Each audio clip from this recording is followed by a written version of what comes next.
बिस्मिल्लाहिर्रहमानिर्रहीम। अस्सलाम वालेकुम। मैं हूं नाइला भट्टी और आप देख रहे हैं पाकिस्तान न्यूज़ 4K।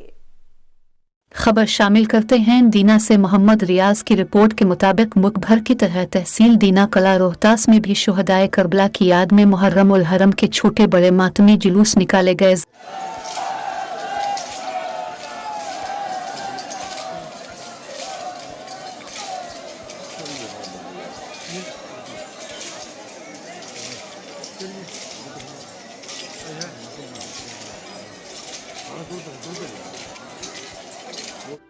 और हर साल की तरह कला रोहतास में 9 और 10 मुहर्रम को सबीलें और नजरो नियाज का एहतमाम भी किया गया।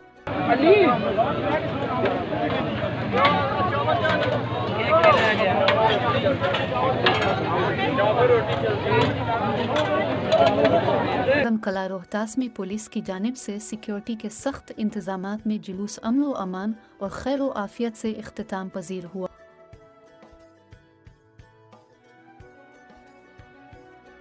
अब तक के लिए इतना ही। मज़ीद खबरों से बाखबर रहने के लिए देखते रहिए पाकिस्तान न्यूज़ 4K। मज़ीद खबरों और अपडेट्स के लिए हमारी वेबसाइट विजिट कीजिए www.pakistannews4k.com। Pakistan news 4K।